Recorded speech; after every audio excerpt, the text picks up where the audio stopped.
Hello, welcome back to my channel. మనం ఈరోజు వీడియోలో మణిదీప వర్ణన గురించి తెలుసుకుందాం. హిందువులు శక్తి స్వరూపిణి అమ్మవారిని వివిధ రూపాలుగా కొలుస్తారు. శ్రీచక్ర బిందు రూపిణి జగన్మాత శ్రీ లలితాంబిక అమ్మవారు నివాసం ఉండే పవిత్ర ప్రదేశం మణిదీపం. 14 లోకాలు సర్వలోక మామెలో కొలువై ఉన్నారని హిందువుల నమ్మకం.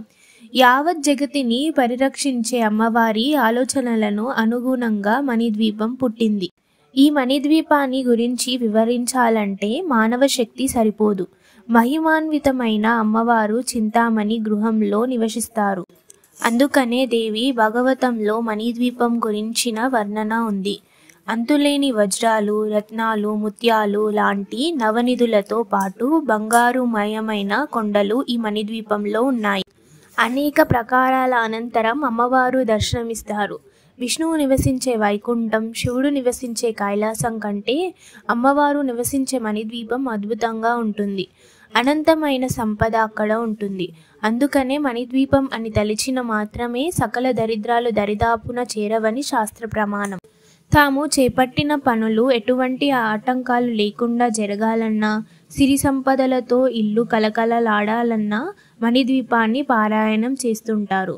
అమ్మవారి కీర్తిస్తూ చేసే మణిద్వీప పారాయణంతో వాస్తు దోషాలు తొలగిపోతాయి, సకల శుభాలు కలుగుతాయి. అమ్మవారి అనుగ్రహంతో అన్ని ఐశ్వర్యాలు లభిస్తాయి.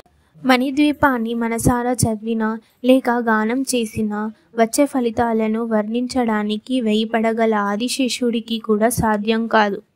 సమస్త లోకాన్ని పాలించే అమ్మవారిని మణిద్వీప వర్ణనలో పారాయణం చేయడం విశిష్టత ఫలాన్ని ఇస్తుంది. అమ్మకు పూజ చేసి నైవేద్యాలను సమర్పించే అమ్మవారిని అనుగ్రహానికి పాత్రులు అవుతారని దేవి భాగవతంలో చెప్పారు. శ్రీదేవి భాగవతంలో మణిద్వీప వర్ణన ఉంది. గృహ నిర్మాణము చేస్తున్నవారు, గృహము కొనడానికి సిద్ధంగా ఉన్నవారు, గృహయోగం కలిగిన వారు ప్రతిరోజు సాయంత్రం పారాయణం చేస్తే తప్పకుండా కోరిక సిద్ధిస్తుంది.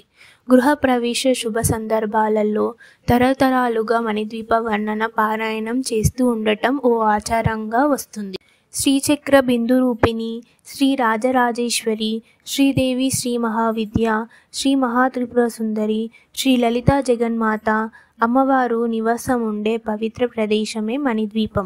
14 లోకాల అనంతరం సర్వలోకంలో ఆమె కొలువై ఉన్నారు. యావత్ జగతిని పరిరక్షించే అమ్మవారి మదిలో ఏర్పడిన ఆలోచనలకు అనుగుణంగా ఈ లోకం ఉద్భవించింది.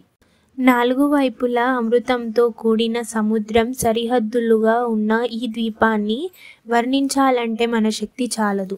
మహిమాన్వితమైన అమ్మవారు చింతామణి గృహంలో పరివేష్టిత అయి ఉంటారు. దేవి భాగవతంలో మణిద్వీపం గురించి వర్ణన ఉంది.